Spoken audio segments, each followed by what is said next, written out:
Hello everyone, very warm welcome in this lecture O, which is Introduction Ideas of the Early Indian Past.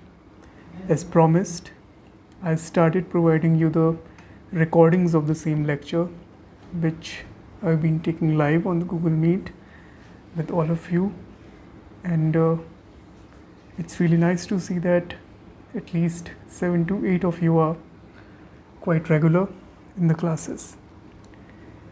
But the rest of you who are not able to join the classes live due to various factors, so no need to worry at all.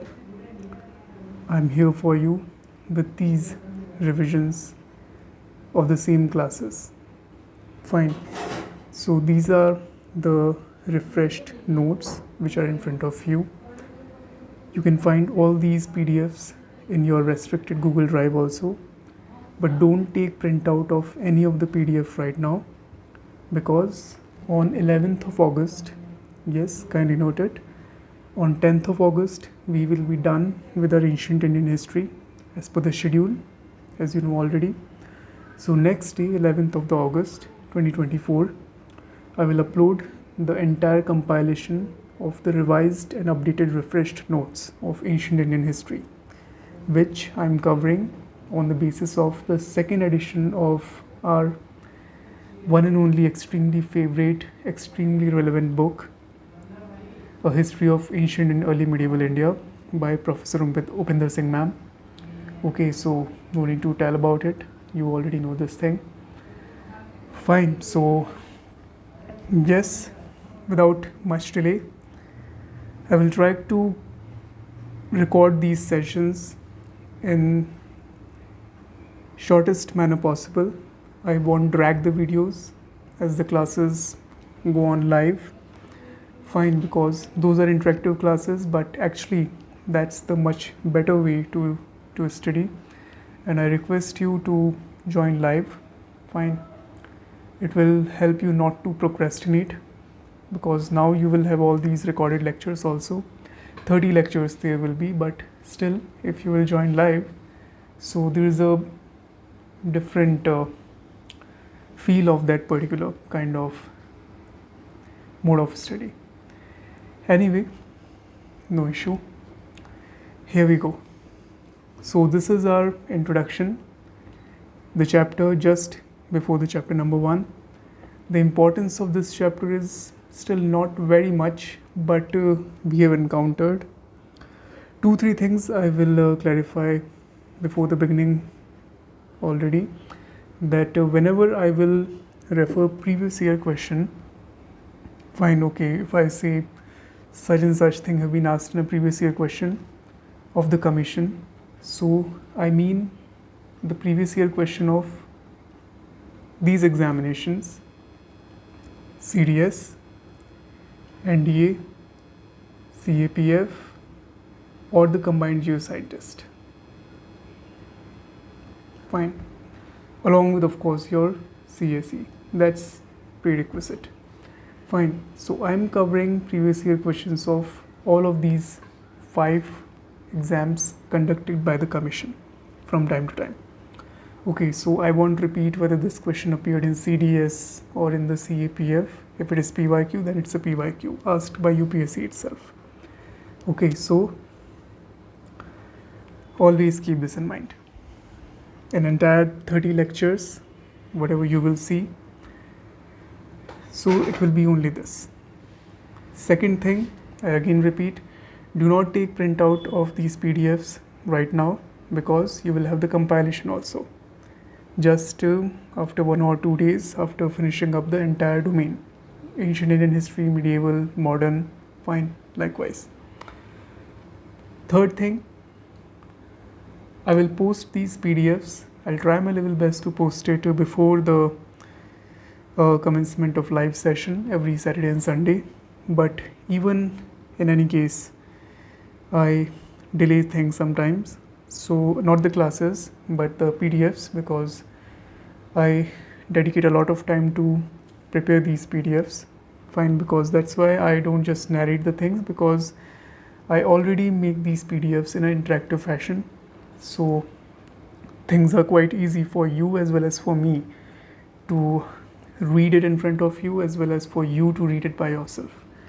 Fine. So try to read the entire PDF, the chapter is PDF, on your mobile phone or on your tab or on the laptop computer.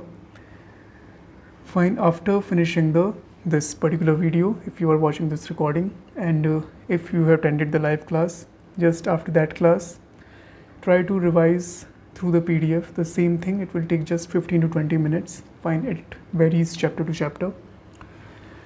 So it will help you in a revision also. You will be able to retain the things in more better manner. Fine, revise the author's name, revise the text composed by them, archaeological sites, in which state it is, on the bank of which river they lies. Fine, there are a lot of thematic things. And don't worry about the previous year questions revision thing also. We have in the phase 1 right now our phase 2, which will commence from October, and it will go for 2 months, October and November. In 60 sessions, we will cover approximately 1050 questions asked in all the previous year papers by the commission. And when I say previous year papers, again, not just CSE, but all those 4 papers also. Fine. So keep these 2-3 factors in the mind. So yes, it's a time to start. So this is introduction. This chapter, which is now 14 page, all the chapters are revised thoroughly. So no need to panic at all whether you need to revise the first version of the notes also and the second also. No, your ancient Indian history notes are also refreshed and revised, and I feel pride presenting these to you in a new avatar. So this chapter, although not very important, but this year in one of the previous year question of CDS in 2024 only, we got a very decent enough question framed on the scripts. Fine. And one question in mains also. One thing also I'll clarify here only, that your ancient Indian history notes, and keep this in mind, I won't read these things again and again in every lecture. I will simply start all the lectures, all the videos, only talk about the chapters a specific thing. Otherwise, lecture will become long, and I don't want for me as well as for you. What I was saying is that these lectures, see, I forgot what I wanted to say. I was saying your ancient Indian history notes, medieval Indian history notes, and modern Indian history notes, they are made in such proportionate way that whatever proportion get covered in your different stages of the exam, so they will be in that fashion only. You will find a lot of facts, less mains specific conceptual aspects in ancient Indian history notes. The reason being, the more unconventional, more bouncer questions are in the prelims from ancient Indian history only. From modern, it's very simple, only NCERT based. Fine.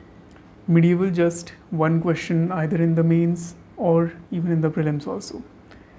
But modern Indian history, if you will see the notes also, which we will cover obviously after, I think in September, entire September, we will do the modern Indian history.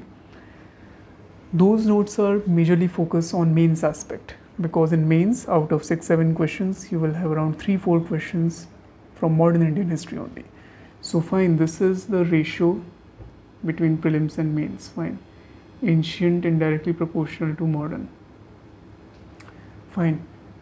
That's why your modern Indian history notes, of course, your notes also deal with the prelims aspect also of modern Indian history. But you will find that, okay, in ancient Indian history, we don't have any mains specific aspects. Yes, you have, but only in that proportion which is necessary to cover. Because you have hardly 1 or 2 questions from ancient Indian history. The major chunk lies with the modern Indian history. Hence, you will find your notes in this fashion only.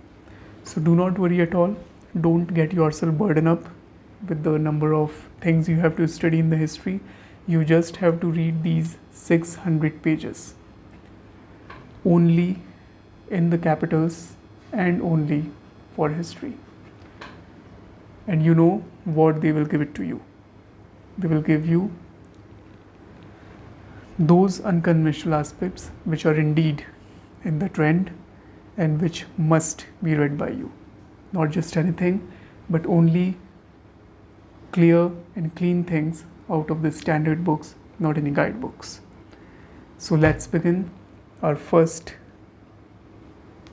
PDF of this video lecture series. This chapter is of 14 pages in the book. Fine, you can read all these things. I give it. Who are watching for the first time, the structure of all the PDFs is like this, that first I try to give you brief about the entire chapter, how it's in the book, how much pages it have, and what are the topics broadly discussed in this particular chapter. Then your chapter begins in a decent enough, without any clutter, cut notes, but in a very engaging manner. Then at the end, I just sum up with this thing, my take, what I feel is important for your exam in near future, for CSE or for this exam also. Fine. So let's begin. We as the human beings, first of all, think in a very basic manner. Our great grand ancestors, they appeared on this planet roughly 2 lakh years ago. Fine. And broadly, if we consider a kind of ancient Indian history, how far a common man can think. The Harappan civilization, the Indus Valley.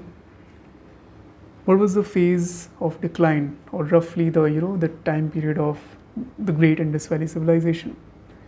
You can say approximately 3000 to 2000 BC. Fine. And we are living in 2024 AD. What is this gap? Approximately 4000 years. Just 4000 years is too much for us, but actually our history commences from here, 2 lakh years ago. What was happening in these 2 lakh years ago? Our ancestors, consider yourself that you, even I supposed to be that very basic, a kind of a mammal, a kind of that human being, the Homo, that we used to be extremely coward, that we were like that. We were afraid of a tiger. We were afraid of just climbing down from the tree and collect the food for ourselves, and just to take care of the family. This idea of family was kind of started evolving approximately 2 lakh years ago. Our ancestors, our great ancestors, we as a human being, the most advanced human, the Homo sapiens sapiens, where we stand today in the era of artificial intelligence. So we traveled this much long path 2 lakh years ago to this 2024 AD. We were the humans who were afraid of tigers. Now we are the humans where tigers depends on us to get saved. We are running campaigns to save the tiger. Now we are the humans that another human being is afraid of us. That much we have evolved. Yes, maybe in the derogatory sense I'm saying this, but just to give you a broader idea, because this is not anthropology, I won't dive so deep in the lectures. But this is the basic thing what I have written. This earth is roughly 4.5 billion years old. Homo sapiens appeared on this planet Earth. Homo sapiens appeared on this planet Earth 2 lakh years ago. Dramatic life on this planet, of course, in Indian subcontinent too, unfolded against the drama of geology and natural history. Long before we the humans arrived on the scene, bacteria were there, fine, viruses were there, amoeba, those very unicellular microorganisms. We are living along with all these since million of years. We are so latecomers.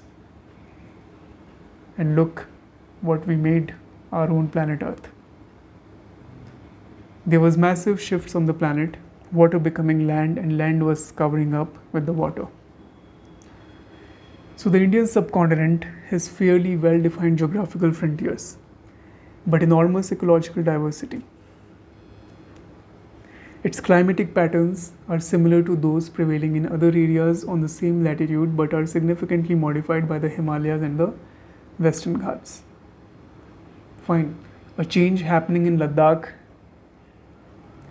also affecting the climate of Kerala or Tamil Nadu, or a delayed monsoon in Tamil Nadu is impacting the desertification in Rajasthan. Fine. Because we have ecological diversity. Our desert is not just because, see, this thing, if we are in the domain of ancient Indian history, better if we consider not just India but with this term, Indian subcontinent. Fine. This is much broader thing. This is what our geography used to be like that. So this is the Indian subcontinent. The geographical wise, it's a very huge area. Almost all kind of geographical frontiers we are witnessing. So these various geographical zones, or you can say these geographical landscapes of the subcontinent have never been isolated units. As I say, not the isolated units. All are impacting each other. From very early times, human interaction took place through routes cutting across mountain, rivers, regions dictated by geographical features and the human needs. The Himalayas could be crossed at points such as the Bolan, Gomal and Khyber passes, and a network of overland routes connected the subcontinent to China, Central Asia, West Asia and Europe. This was the land part, but we had the water also. There was also the over 7,500 km long subcontinental coastline, home to numerous fishing and sailing communities from times immemorial, which linked the subcontinent to the larger Indian Ocean world and to areas such as Southeast Asia and the Persian Gulf, as we will see in the chapter of Harappan civilizations also, where we are having trade. We had trading connections with the Western Hemisphere, with the Persian Gulf, with the Meluha. So now cut to cut, all things are clearly stated in your notes, because I say these notes are interactive. Yes, things are verbatim from the book, but I also have my flavor in these notes. I paraphrased many things. I simplified a lot of things wherever things have been so difficult for you to understand from a common student point of view. So I took care of each and every aspect. Meanwhile, giving you the best possible, the material which you can rely upon almost blindly. But still, don't trust anyone blindly. Have your attentive brain always active whenever and wherever you are reading anything. But I took very much care while framing each and every line of your pages, because it took me around 1 week to frame this PDF. Your 100 pages chapter turns into a 25 to 30 pages notes.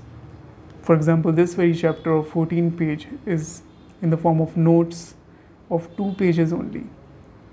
And these 2 pages are such where they can deliver you a decent amount of questions in your very exam, because that's the ultimate agenda, that's the ultimate motive. Otherwise there is no end in reading history.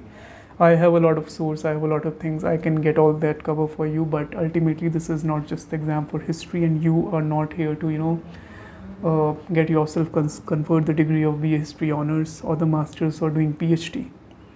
Fine. So we are covering only that particular source which is in the fashion, which is in the vogue, and which will ultimately fetch you a very, those bouncers, very offbeat, extremely unconventional aspects in the form of MCQs. So my only concern is this. So in totality, out of this chapter, what we have to understand is simply this. Indian subcontinent, I already discussed, it was and is a geographical and cultural entity. Whereas India, it's very recent, a political boundary setup, very modern 20th century idea of nation states. We all understand India, Pakistan, Bangladesh, Sri Lanka, fine, USA, Mexico, all these countries, these are nations. This is the idea of nation state, extremely modern, just 19th-20th century idea. It has never been like that. Now the name India is taken from the name of river Indus, we all know this. Now river Indus gave many names to us. India, hence Greek text mention us with this name, India. Then Hindu and Hindustan.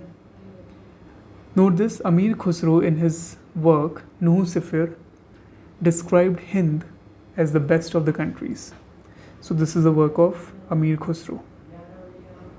Chinese texts mention this land as the Shindu, and Persian texts mention us as Hidu. Now you must understand in very, although it's there won't be any question, but this is just a kind of a very basic conceptual understanding of history.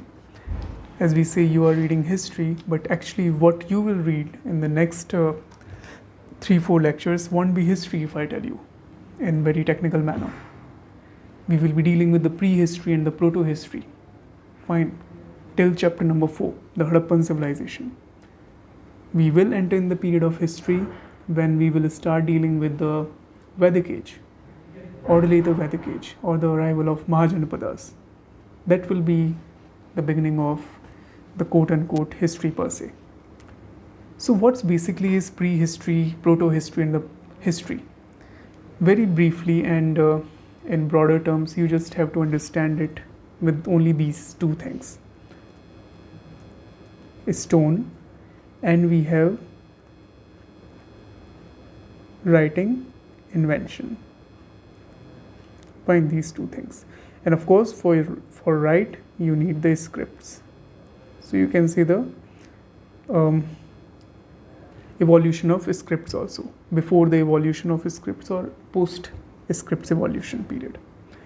So before this and after this, or during this somewhere transition phase, so before we have the stone, or before the invention of writing or evolution of scripts, the period what we had is known as prehistory.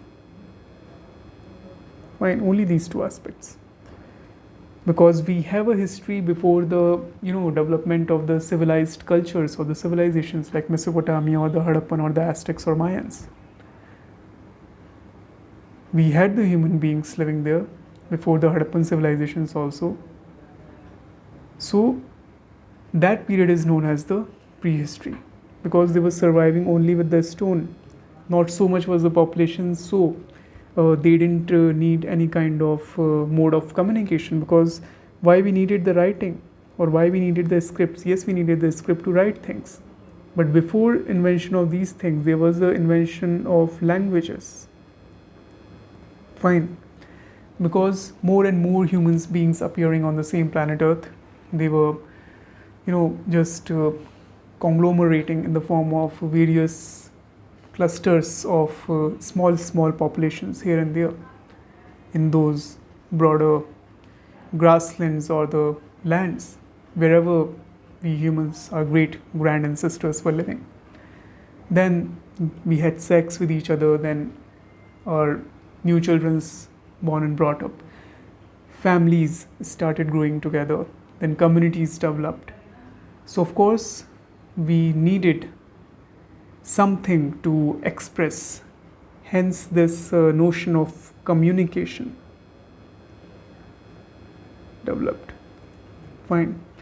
And this communication started evolving in the form of languages, in the form of sign languages, in the form of spoken languages, then in the form of writing. For writing, we started evolving or inventing the scripts. You will see a lot of scripts, the cuneiform scripts or the hieroglyphics, fine, all these Harappan scripts, or you have the Brahmi or the Kharoshthi scripts per se, fine. So this was the basic conceptual idea, and yes, during the period of this was a Stone Age that you all know, fine. We didn't have any kind of mental caliber because the human brains used to be very small. Fine, we know this idea. The human brain started evolving with it took approximately 1,50,000 years to our ancestors to evolve with a decent enough brain which can think in a way that where our great ancestors could think of surviving, where they could think of kind of expanding their territories, about thinking the very existence. In totality, the idea was a development of a consciousness among our great ancestors, among us. Fine. So things are quite difficult for me to just sum up in a very few words, because these things won't appear in your exam when it comes to history, but these are the basic idea. And just cutting all the clutter, if I tell you, post Stone Age or after Stone Age and after the development of writing, invention of writing in the scripts, we had the period of history, because now we have the written things, now we have the sources, we have the references, literary texts. Fine. So this we call the history, not this period. This is prehistory, and the somewhere period during this, you can say the transition period between the prehistory and the history, you can consider it as a proto-history. These are not so hard and fast definitions, but this is the most simplest and clear-cut form you can make yourself understand with when it comes to, understanding this core segregation of pre-proto and the history. So this is the clear-cut things in front of you in the form of notes.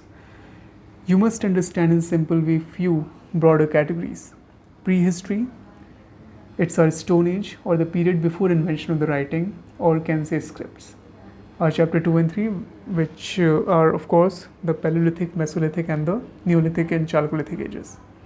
So we describe, you all know these things. Paleolithic, all our Stone Ages. Fine, our core material is a stone. Fine. Lower, middle and upper Paleolithic, then we have Mesolithic, then Neolithic. Neolithic main feature was the food production, fine. And during this period, from food production till the development of iron technology, we saw and we call this period as the period of proto-history. The writing was evolving. The mode of communication was started. Why we needed to communicate? Because population increased. Fine. Then after the development of iron technology, of course, we have a kind of revolution on this entire planet. Many civilizations, they started grappling themselves up with so many cultured activities, their crafts, their architecture, their consciousness started developing in form of faith in the nature. Fine, that we have to worship, we have to pay homage for our existence. We have to take care of all those gathered food stuff, whatever we have collected from here and there. the imperialistic mindset. Okay, these things I won't discuss here because we will keep discussing this thing in the shortest manner possible in the upcoming lectures also, whenever the chapters of those domain will start coming up. Then we have proto-history, the period between food production and the rise of iron technology. And what is history? The study of that part of the past which comes after the invention of writing. Now, human beings used languages long before they invented scripts. Now, although languages like oral manner or in form of sign languages existed, but the invention of writing changed a lot on the landscape historically. The scripts started developing in various civilizations. Now, this is from here UPSC framed a question in your CDS 2024. Verbatim lines have been taken up to frame one MCQ. One question was from Brahmi. Oh, sorry, not the question. One statement in this question was from Brahmi. One based on the Kharoshthi script, and one on this cuneiform script and the hieroglyphs. So the cuneiform script of Mesopotamia, which is your ancient Iraq, was invented in 3400 BC, and Egyptian hieroglyphics in 3100 BCE.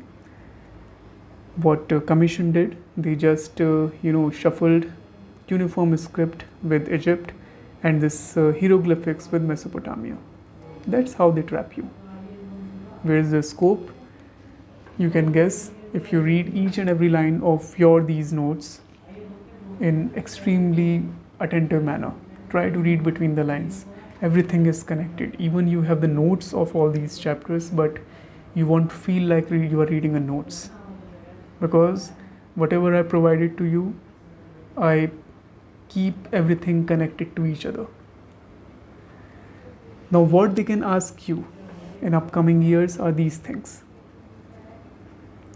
Yes, not appeared as of now, but as I say, my approach is always to cover the space. If from this space they picked this much, so our duty is to cover up, down, left and the right of that particular space.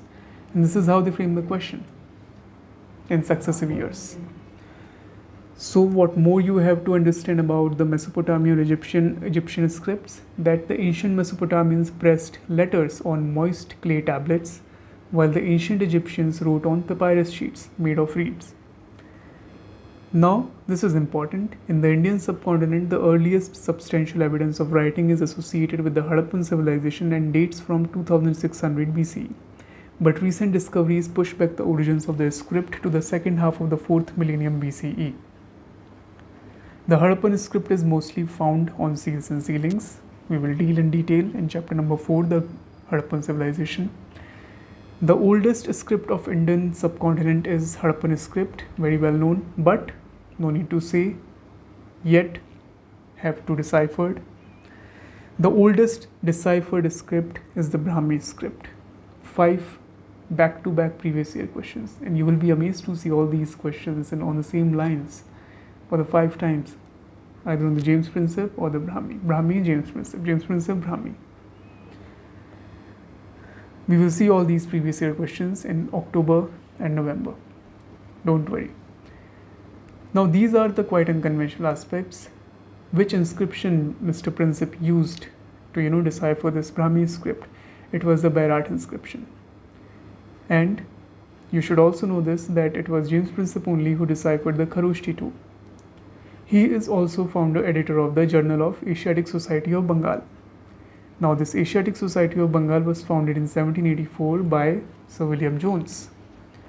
Other body which is mentioned in your chapter, it's your Archaeological Survey of India. 1861 was the establishment year.